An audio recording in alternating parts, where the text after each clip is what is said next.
지난 시간에 솔로몬이 성전 봉헌식을 마치고 나서 성전을 향하여서 중보기도를 하는 모습을 우리가 살펴봤습니다. 그는 하나님의 언약의 말씀을 붙들고 기도를 했었고 또 7가지의 제목으로 중보기도를 했었죠. 이 7가지, 7이라는 숫자는 완전수다라고 말씀을 드렸습니다.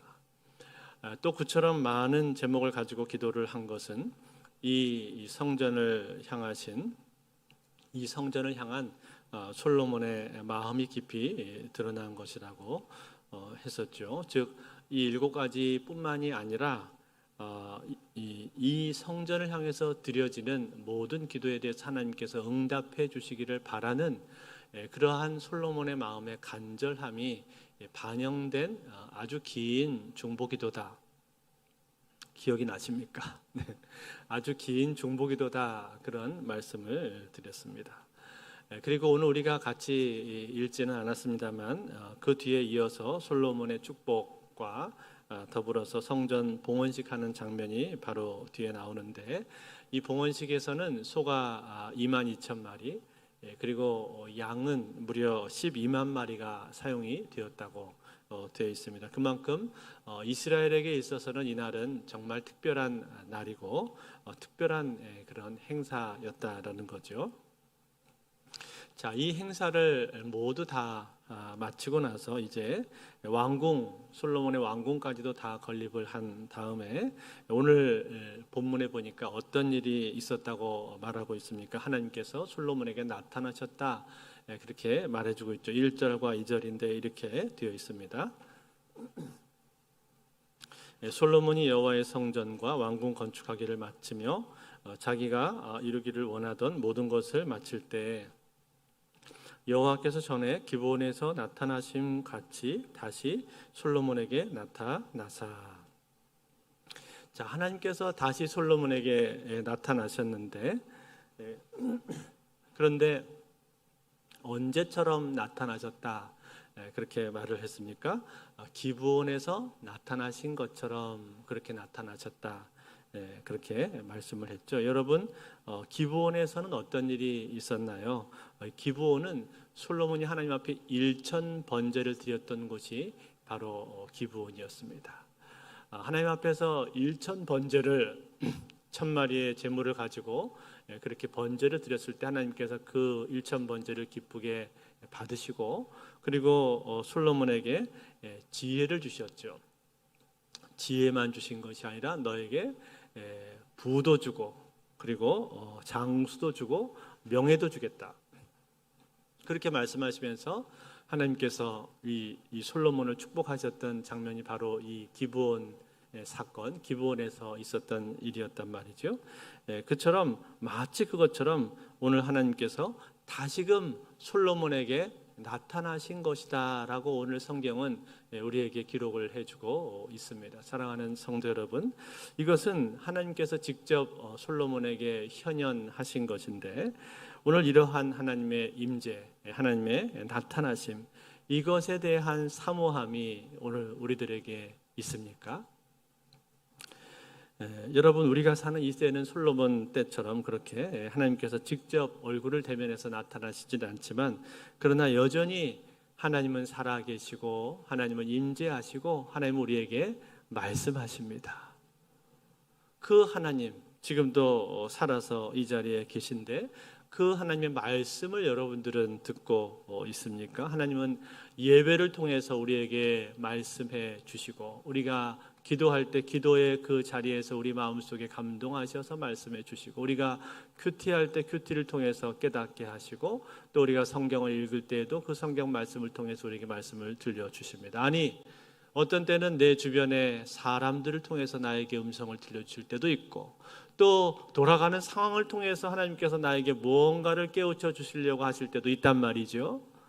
그러한 과정이 하나님께서 우리에게 말씀하시는 과정인데, 여러분, 그 하나님의 음성을 여러분들은 듣고 있습니까? 최근에 하나님의 음성을 들어본 때가 언제입니까? 요새 하나님께서 나에게 하시는 말씀은 무엇입니까? 무엇을 하나님께서 최근에 나에게 요구를 하고 계십니까? 그것을 알고 있냔 말이에요. 여러분, 그게 하나님의 음성인데, 하나님께서 나에게 들려주시는 메시지인데 그것을 내가 과연 듣고 있는가? 여러분, 우리는 하나님과의 관계 속에서 우리가 하나님 앞에 내가 말하는 거, 기도를 통해서 말도 해야 되지만 그러나 하나님께서 나에게 하시는 말씀도 들어야 됩니다. 그렇죠? 물론 하나님께서 직접 사람의 육성처럼 들려주지 않는다 할지라도 제가 지금 말씀드린 것처럼 이 여러 방편들이 하나님께서 우리에게 하나님의 뜻을 보여주시고 음성을 들려주시는 방편들인데 과연 우리는 그 과정들을 통해서 하나님의 음성을 듣고 있는가? 우리는 스스로 점검을 해봐야 될 겁니다. 내가 하나님의 음성을 들어야 그 하나님의 음성대로 살 수 있을 거 아니에요? 그렇죠? 하나님의 뜻을 내가 분별하려면 그 음성을 들어야 될 것 아닙니까? 그런 거로 오늘 우리는 주님께서 나에게 하시는 말씀이 무엇인가, 여기에 내 온 귀와 신경을 열고 그 음성을 듣기 위해서 애를 쓰실 수 있기를 바랍니다. 여러분, 너희가 전심으로 나를 찾고 찾으면 만나리라, 주님은 말씀하셨습니다. 우리가 하나님을 향해서 나의 안테나를 열고 그의 음성을 듣기를 원하고 하나님의 뜻을 찾기를 원할 때 내가 그 하나님의 음성이 들리는 것이지, 그냥 가만히 있어서 들리겠지 하면 들리지 않는단 말이지요. 그러니까 그 하나님의 음성을 듣고 뜻을 깨닫기 위해서는 내가 거기에다가 내 마음의 중심을 놓고 그리고 내 신경을 거기다 집중하고 내 마음을 거기에다가 쏟아야 된다는 거예요. 거기에 나의 이 에너지를 들여야 됩니다. 그럴 때 하나님의 음성을 듣게 된다라는 거죠. 여러분, 다윗은 그의 평생의 삶을 통해서 하나님의 음성을 들었던 사람입니다. 늘 하나님의 음성을 듣기를 원했습니다. 그래서 시편에 보면은 시편 119편 169절에 보면은 이런 고백을 합니다. 여호와여, 나의 부르짖음이 주의 앞에 이르게 하시고 주의 말씀대로 나를 깨닫게 하소서. 하나님의 말씀을 깨닫게 해달라, 그렇게 이 다윗은 기도를 했었고, 또 시편 119편 18절에 보니까 내 눈을 열어서 주의 율법에서 놀라운 것을 보게 하소서, 이렇게 고백을 하면서 하나님의 말씀을 통해서 그의 음성 듣기를 그처럼 사모했었단 말이에요. 그랬을 때 그의 삶 속에는 어떤 일이 있었습니까? 그의 삶 가운데는 하나님하고의 교제가 계속해서 이어지지 않았습니까? 하나님의 음성을 계속 듣고 그 음성에 따라서 그 뜻에 따라서 살아가는 삶을 다윗이 살았던 거 아니에요? 이러한 깊은 교제, 깊은 만남, 이것이 다윗의 삶 속에 있었는데 오늘 우리에게도, 저와 여러분들에게도 다윗과 같이 이렇게 하나님하고 늘 만나고 교제하고 그의 음성을 듣는 그러한 생생한 그런 교제의 삶이 이어질 수 있기를 바랍니다. 자, 이렇게 해서 하나님의 임재를 솔로몬이 경험을 하게 되었는데 그때 하나님께서 이 솔로몬을 향해서 뭐라고 말씀을 하셨습니까? 3절에 보니까 이렇게 말씀을 하시죠. 3절 말씀, 여호와께서 그에게 이르시되 내 기도와 내가 내 앞에서 간구한 바를 내가 들었은즉 나는 내가 건축한 이 성전을 거룩하게 구별하여 내 이름을 영원히 그곳에 두며 내 눈길과 내 마음이 항상 거기에 있으리니. 자, 여러분, 지금 이 내용이 무엇입니까? 이것은 솔로몬이 앞에서 기도했던 내용에 대한 하나님의 응답입니다. 하나님의 응답. 즉 솔로몬은 이 성전을 완공하고 나서 하나님 앞에 기도할 때 이 성전을 향해서 드리는 기도에 대해서 하나님 꼭 들어주십시오, 응답해 주십시오라고 그렇게 길게 아주 7번에 걸쳐서 중보 기도를 했었는데 그 기도에 대해서 하나님께서 지금 그렇게 하겠다라고 말씀해 주고 계신 거예요. 약속을 해주고 계시단 말이에요. 즉 이 성전을 하나님께서 귀중하게 받아주신 것이죠. 네가 건축한 이 성전을 거룩하게 구별하여 성전을 거룩하게 구별하겠다, 그렇게 말씀하셨고, 그리고 거기에 또 무엇을 두겠다고 하셨습니까? 그 뒤에 보니까 내 이름과 눈길, 그리고 내 마음을 두겠다 그렇게 말씀해 주셨죠. 즉 하나님께서 이 성전에 하나님 당신의 존재 그리고 인격 그리고 하나님의 임재를 그곳에 두어 주겠다라고 그렇게 약속을 해 주셨다 이 말이에요. 그런데 여러분 이처럼 하나님께서 성전을 귀하게 받으시고 약속을 주셨는데도 불구하고 그런데 이 약속을 하시면서 하나님께서 한 가지 조건을 다셨습니다. 어떤 조건을 다셨습니까? 4절과 5절에 보면 하나님께서 말씀하시는 조건이 하나 나오는데 그게 뭔가 우리 한번 같이 읽어볼까요? 4절 5절 같이 있습니다. 시작. 내가 만일 내 아버지 다윗의 행함 같이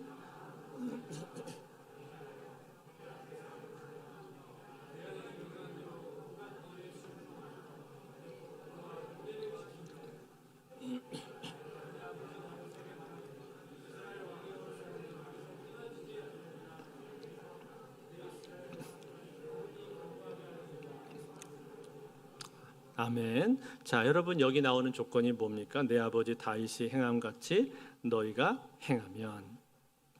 그렇죠? 여러분 다윗이 어떻게 했다고 말을 하죠? 마음을 온전히 하고 바르게 하고 순종하며 내 법도와 율례를 지켰다. 그렇게 말씀을 해주고 있죠. 다윗처럼 행하면 너희에게 이것을 들어주겠다 말씀을 하셨단 말이에요. 그런데 여러분 다윗의 삶을 우리가 생각을 해볼 때 다윗은 물론 참 위대한 사람이었지만 그러나 그렇다고 해서 다윗의 삶이 100% 완전히 완벽했던 것은 아니지 않습니까? 그의 인생 가운데도 때로는 실수가 있고 부족함이 있고 또 넘어졌던 그런 순간들도 있었죠. 대표적인 게 뭡니까? 바세바 사건이죠. 그는 바세바를 간음을 했었고 그리고 그의 충성스러운 부하였었던 우리아를 교사를 했습니다. 즉 일부러 전쟁터 맨 앞장에 내보내서 죽이는 그러한 간악한 악을 행했단 말이에요. 악으로 따지자면은 그처럼 흉악하고 잔인한 행동이 어디 있겠습니까? 그런데 그러한 다윗을 향해서 성경은 뭐라고 말을 하는가 하니 성경에서는 다윗은 하나님의 길로 행했고 하나님 마음에 합한 자다. 그렇게 선언을 한다 그런 말이에요. 도대체 이유가 무엇일까요? 왜 그처럼 악독한 죄인 그렇게 악한 죄를 지었음에도 불구하고 성경은 다윗에 대해서 선언할 때 이렇게 늘 하나님 마음에 합한 자다라고 그렇게 선언을 하는 이유가 무엇입니까? 여러분 그것은 다른 것이 아닙니다. 그것은 단 한 가지인데 다윗이 하나님 앞에 정직했기 때문에 그런 거예요. 정직했기 때문에. 정직하다는 게 뭘 뜻하는 것입니까? 그는 비록 죄를 짓기도 하고 넘어지기도 했지만 그러나 나단 선지자가 그에게 찾아와서 그의 죄를 지적했을 때 당신이 바로 그 사람이요. 그렇게 말을 했을 때 다윗은 거기에 대해서 자기의 죄를 숨기거나 부정하거나 핑계를 대지 않았습니다. 그럴듯하게 포장하지 않았습니다. 변명하지 않았다는 거예요. 대신 뭘 했습니까? 그는 그 얘기를 듣자마자 자신의 죄를 인정했습니다. 정직하게 자기 자신의 모습을 바라보고 자신의 죄를 고백을 했습니다. 그리고 하나님 앞에 통회하는 마음으로 뼈아픈 심정으로 자기가 지은 죄를 회개했단 말이에요. 주님, 제가 그 죄인입니다. 제가 그 나쁜 놈입니다. 바로 그 사람이 바로 접니다. 그렇게 고백하면서 정직하게 자기의 죄를 토로했습니다. 그리고 눈물로써 밤을 새워서 회개를 했단 말이죠. 그처럼 정직했어요. 정직했기 때문에 그는 하나님으로부터 의롭다함을 받게 되었다라는 거예요. 시편 32편 1절 말씀처럼 허물의 사함을 받고 자신의 죄가 가려진 자는 복이 있도다. 이 말씀처럼 정직하게 자기의 죄에 대해서 직면하고 자기 자신의 현재의 모습에 대해서 거기에 포장하지 않고 그것을 부정하지 않고 정직하게 자기 자신의 모습을 드러내고 하나님 앞에서 회개했기 때문에 그는 허물의 사함을 받은 거예요. 그래서 의롭다함을 얻게 되었던 것이고 그렇기 때문에 하나님의 마음에 합한 자다라는 칭호까지도 그는 받을 수가 있었던 거예요. 그래서 이 다윗이라고 하는 이 이름은요, 오고 오는 모든 이스라엘의 사람들 가운데, 이스라엘의 역사 가운데서 위대한 이름으로 그는 남게 되었던 것이고, 그리고 하나님 앞에 온전한 사람들이 성경에서 등장할 때마다 그는 다윗의 길로 행하였도다, 다윗의 길로 행하였더라, 이렇게 하나의 관용구처럼 성경에서 등장하는 그런 인물이 되었다라는 거예요. 즉 하나님 앞에 순종하고 옳게 행한 사람의 표본으로, 모델로서 그가 세워지게 되었다라는 겁니다. 그것이 바로 다윗인데, 그 다윗처럼 행하라 라고 지금 말씀하고 있는 거예요. 그것이 하나님께서 이 성전에 임재하시는 조건이다 라고 하면서 이 솔로몬에게 말씀을 해주고 있다라는 거죠. 그렇지만 여러분, 만약에 다윗의 길로 행하지 않고 그대로 행하지 않으면 어떻게 된다고 말씀합니까? 그 내용은 바로 뒷절에 나오는데 6절 한번 보실까요? 6절을 한번 같이 읽습니다. 시작. 만일 너희나 너희의 자손이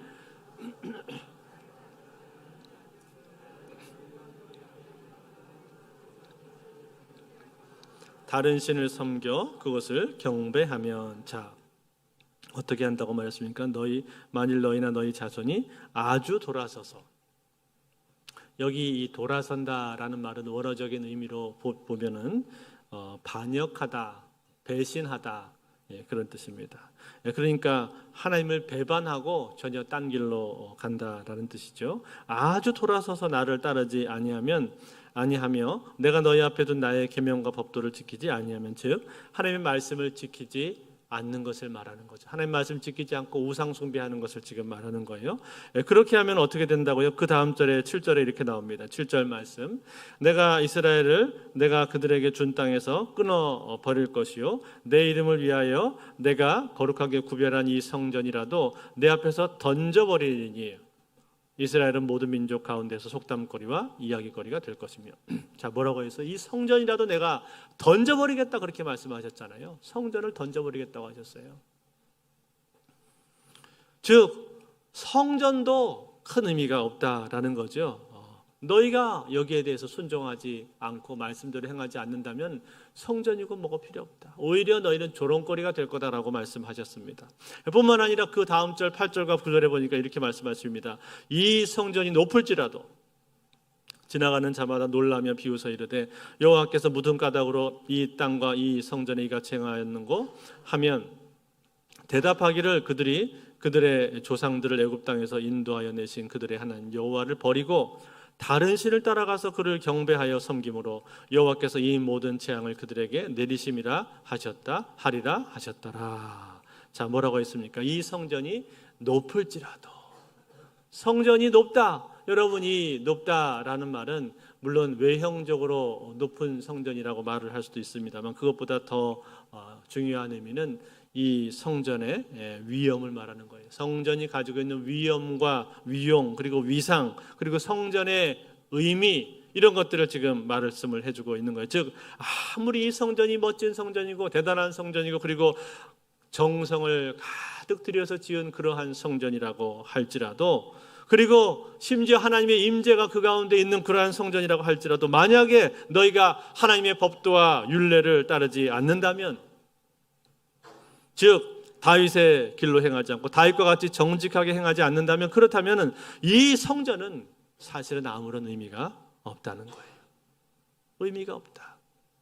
오히려 지나가는 사람들에게 이 성전이 조롱거리가 되고 말 것이다, 그렇게 말씀하고 있단 말이에요. 그렇다면 여러분, 오늘 이 장엄한 성전 낙성식 날에, 그리고 특히나 이 솔로몬의 중보기도를 통해서 하나님께서 응답하시겠다고 약속을 하시는 이러한 날에, 이렇게 은혜스럽고 복된 날에, 이처럼 뜻깊은 자리에 하나님께서 이와 같이 말씀하시는 이유가 무엇입니까? 마치 찬물을 끼얹는 것과 같이 이처럼 부정적인 것처럼 보이는 말씀, 이처럼 듣기 거북한 말씀을 하시는 이유가 무엇입니까? 그것은 이 성전 자체만을 가지고는요, 이스라엘의 신앙이 완성되지 않기 때문에 그런 것입니다. 성전 자체만 가지고 신앙이 완성되지 않습니다. 성전은 귀하고 소중한 것임에도 불구하고, 그러나 그것이 이스라엘의 신앙 자체를 보장해 주지는 못한다라는 거예요. 그것이 하나님의 백성들의 신앙을 대신할 수 있는 것은 아니다라는 거예요. 그걸 지금 말씀해 주고 있는 거예요. 그렇다면 여러분, 그것이 아니라 무엇가 필요한 거예요? 바로 하나님하고의 관계가 필요하다는 거예요. 하나님과의 관계, 하나님과의 교제, 그 관계로부터 나오는 그러한 순종, 그리고 복종, 그리고 하나님 말씀에 대한 헌신과 사랑이 필요하다는 거예요. 다시 말해서 하나님과 깊은 동행, 하나님만을 섬기는 순전한 마음과 태도, 그것이 그들에게 반드시 필요하다라는 겁니다. 그럴 때에만 하나님께서 이 성전에 두신 약속을 지키시는 것이고, 이 성전을 통해서 그들에게 복을 부어주신다라는 거예요. 다시 말해서 외형적인 것은 내적인 것, 내면적인 것에 의해서 좌우되는 것이고, 그것을 통해서 완성이 되는 거다라는 것을 지금 하나님께서는 이 성전 앞에서 보여주고 계시다라는 거예요. 사랑하는 성도 여러분, 그렇습니다. 외적인 것은요, 내적인 것에 의해서 완성이 되는 겁니다. 내면적인 것이 채워지지 않으면 외적인 것만 가지고는 우리의 신앙이 절대로 온전하다고 우리가 말할 수가 없다라는 거예요. 여러분, 그렇다면 우리의 신앙 가운데 외형적인 것들이 뭐가 있겠습니까? 우리의 신앙생활 속에도 보면요, 외적인 것들이 많지 않습니까? 내가 신앙생활 얼마나 했는가? 나 우리 교회 몇 년 다녔는 줄 알아? 여러분, 이런 것들 물론 오래 다닌 것은 귀한 것입니다. 그러나 그것 자체가 나의 신앙을 보장해 주지는 못한다라는 거예요. 몇 년 다녔느냐, 그것에 따라서 내 신앙이 좌우되는 것은 아니다라는 거예요. 뿐만 아니라 내가 가지고 있는 직분, 직책, 그건 역시도요, 그 직분과 직책은 너무나 귀한 것임에도 불구하고 그것 자체가 내 신앙을 보장해 주는 것은 아닙니다. 그렇죠? 내가 중직을 가지고 있다라는 것은 나에게 그것이 책임감을 주기도 하고 또 자극이 되기도 하고 신앙생활에 동기부여를 주기도 합니다. 그러나 그럼에도 불구하고 내가 가지고 있는 직분과 직책, 그것 자체가 나의 신앙을 절대로 보장해 주지는 못합니다.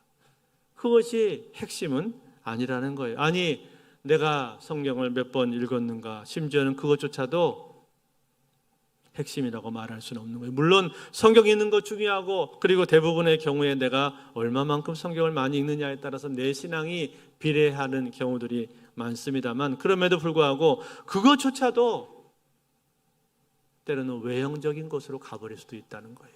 내가 몇 번 읽었는지 알아? 그것이 나의 자랑거리가 되고 사람들 앞에서 드러내는 요소가 되어버린다면 그 순간에 그것은 외형으로 전락해 버릴 수도 있다라는 거예요. 여러분, 제가 지금 말씀드린 이러한 내용들, 예를 들어서 말씀드린 것들인데, 이러한 내용들, 이러한 것들이 다 의미를 갖게 되려면 그러면 어떻게 해야 됩니까? 그것은 그 안에 있는 소프트웨어가 튼튼해야 돼요. 그게 뭐예요? 바로 하나님하고의 관계라는 거예요. 하나님과의 관계, 하나님과의 깊은 교제, 그 관계를 기초로 해서 하나님의 말씀에 순종하는 것, 그것이야말로 우리의 신앙이 추구해야 될 가장 중요한 목표이고 핵심이고, 그리고 우리가 가야 될 방향이다라는 거예요. 그것이 우리 가운데 바르게 세워질 때, 그때야 비로소 외형적인 것들도 온전한 의미를 갖게 되는 것이고, 그 외형적인 것들 가운데도 풍성한 은혜가 우리 삶 가운데 흘러가게 된다라는 사실입니다. 그러므로 사랑하는 성도들, 오늘 우리는 우리의 신앙생활 가운데 외형보다 내면, 그리고 내 안에 내적인 것들, 그것에 더욱더 중요시하고 그것을 더욱더 힘쓰실 수 있기를 바랍니다. 하나님과의 관계, 이것이 내 삶 가운데 가장 중요한 것이 되실 수 있기를 바라고, 하나님하고의 그 깊은 관계 속에서 하나님의 말씀에 순종하는 것, 하나님 나에게 뭐라고 하시는가, 그것을 듣기 위해서 날마다 내 귀를 쫑긋 세우고 그 음성을 내가 파악하고 분별해내고, 그리고 그 음성에 따라 살아가는 것, 순종하는 것, 그것이 우리 삶의 가장 중요한 가치가 되실 수 있기를 바랍니다. 그럴 때 우리 인생은 온전한 신앙이 될 줄로 믿습니다. 이제 말씀 맺겠습니다. 중국의 요순 시대에 순임금이 하루는 신하들에게 이렇게 말을 했습니다. 구럭에다가 물을 길러 부어라.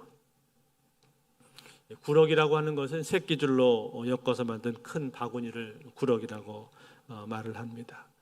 그런데 그때 신하들은 이 임금의 말에 따르지를 않았습니다. 왜 그랬는가 하니, 거기에다가 물을 부어봤자 물이 다 밑으로 빠져나갈 게 뻔하거든요. 그러니까 그게 무슨 소리야? 구럭에다가 물을 부으라니. 그러면서 아무도 그대로 행하지를 않았단 말이에요. 그런데 그 중에 한 신하는 임금님께서 말씀하신 것을 어찌 거역하리요? 그러면서 그 구럭에다가 하루 종일 물을 퍼다가 부었습니다. 우물에 가서 계속 물을 퍼다가 구럭에다가 부었는데 아무리 부어도 구럭에 물이 채워지겠습니까? 채워지지 않는 거죠. 그런데 하도 우물에서 퍼다 보니까 나중에는 우물 물이 이제 점점 줄어들어서 말라버렸다 이 말이에요.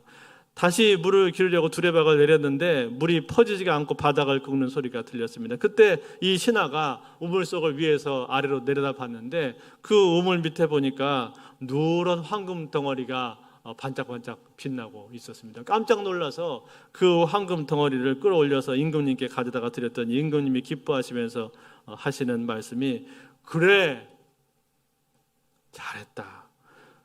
이것은 순종한 자에게 주는 상급이니 그대가 가져라. 그러면서 이 황금 덩어리를 그 순종한 신하에게 주었다고 합니다. 사랑하는 성도 여러분, 이것은 하나의 이야기입니다만 그러나 순종하는 사람, 순종하는 자에게 어떠한 은혜가 주어지는가 하는 것을 우리에게 잘 보여주는 예라고 생각합니다. 사랑하는 성도 여러분, 그렇습니다. 하나님하고의 우리의 관계에서도 마찬가지예요. 우리가 하나님께서 나에게 하신 말씀에 내가 순종할 때, 그리고 그 하나님과의 관계를 붙들고 그 관계를 최우선으로 여기고, 그리고 하나님의 말씀에 따라서 살려고 할 때 하나님께서는 우리 인생을 축복해 주실 줄로 믿습니다. 그러므로 날마다의 삶 속에서 하나님이 나에게 무엇라 말씀하시는가, 거기에 나의 귀를 쫑긋 세우고 나의 안테나를 거기에 세우고 그 음성에 집중하실 수 있기를 바라고, 그리고 그 음성을 내가 들었다면 그 음성 따라서 순종하는, 그래서 하나님께서 주시는 은혜와 은택과 복을 내 것으로 받아 누리는 모든 분들이 다 되실 수 있기를 주의 이름으로 축원드립니다.